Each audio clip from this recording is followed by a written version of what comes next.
बनो, कोई तुम्हारे दुख के कारण नहीं बनेंगे।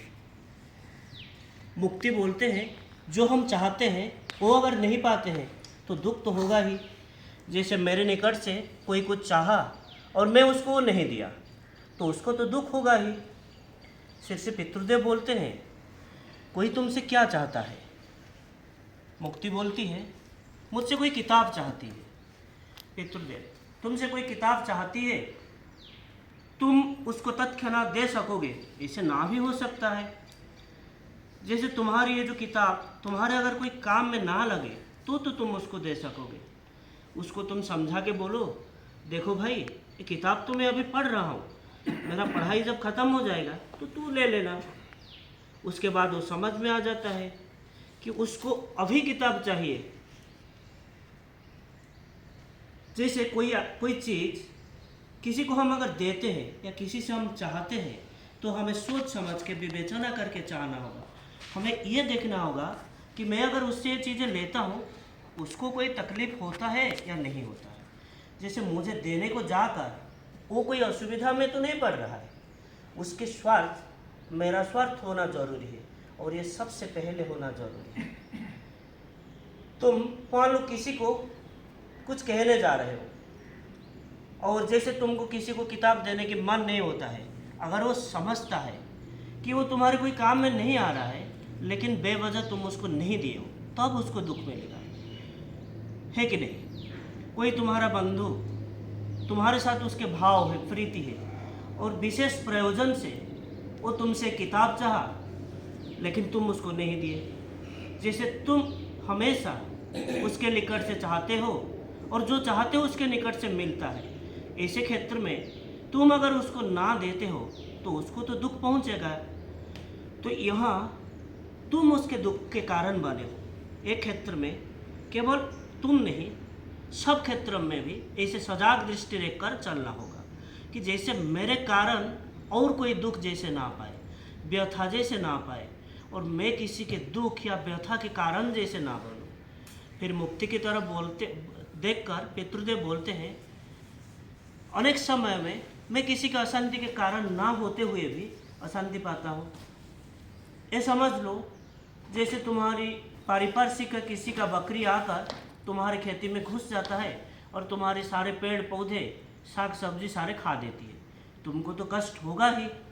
तुम्हारी भी बकरी है लेकिन तुम उसके प्रति सजाग दृष्टि रखते हो और ऐसी दृष्टि रखते हो जैसे वो दूसरे का फसल जैसे ना खा ले। तो यहाँ समाधान क्या है? पितृदेव भाइयों की तरफ दृष्टि फिराते हैं। तो गुरु किंकर भाई बोलते हैं ऐसे तो देखा जाता है तो क्या करें? हरिपद भाई बोलते हैं हाँ यहाँ गोरू तो आके खाता है, बकरी भी ऐसे खाता है, तो वो तो खा लेता है, तो ऐसे सोच के ही हमें रहना पड़ेगा।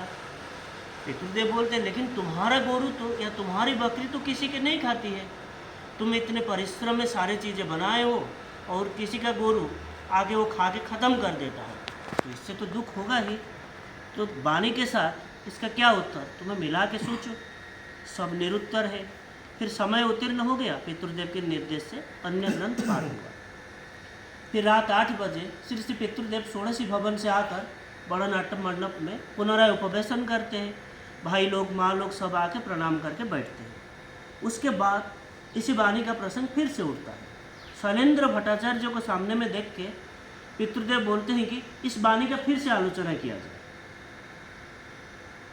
फिर शैलेंद्र भाई उसके उत्तर में जो देते हैं उससे कोई मीमांसा नहीं मिला, तो पितृदेव खुद बोलते हैं कि जैसे मेरा बकरी आपके बाग में जाके घुस के कुछ नहीं खाता, लेकिन तुम्हारी बकरी मेरे बाग में घुस के सारे सब्जी खा के चला गया, इससे तो मेरा दुख होना ही।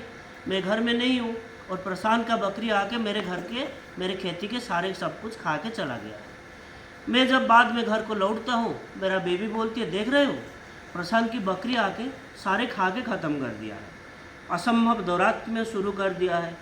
वो सुनकर मैं कहता हूँ बकरी है वो तो खाएगा ही, लेकिन हम लोगों को यहाँ सजाग में रहना जरूरी है। प्रशांत के बकरी आके सब कुछ खा के चला गया, लेकिन मेरे मन में कोई दाग नहीं आया, मेरे अंदर कोई रिएक्शन नहीं आया, क्योंकि पाक मेरे पड़ा पड़ोसी सब देख रहे हैं, जैसे दूसरे का बकरियाँ आके मेरे खेती का कुछ नष्ट ना करे। और मेरे मन में इसके लिए कोई दाग नहीं होता, लेकिन मेरा बकरी या गोरू दूसरे के बगीचा में जाकर कुछ जैसे ना खाए, इस दिख के मेरा अगर सजाग दृष्टि रहता है, इसके प्रभाव प्रशांत तथा पारिपार्श्विक के ऊपर धीरे धीरे आता है। सब लोग मेरे साथ अच्छे व्यवहार करने की कोशिश करेंगे और मेरी मन की ये जो अवस्था, ये क्षमाशीलता है, ये सहनशीलता भाव आंतरिक होना चाहिए और धीरे धीरे वो चारों तरफ पड़ा पड़ोसी में भी संक्रमित होगा। लेकिन मैं बिंदु मात्र भी उष्म भाव मन के अगर पोषण करता हूँ तो नहीं चलेगा। पूर्व घटना के उदाहरण देके परिप्रेक्षित के बोलते हैं, मैं प्रशांत को कुछ बोला ही नहीं, लेकिन खाते समय मैं देख रहा हूँ कि मेरे घर में सब्जी की अभाव है, सब्जी की कमी है।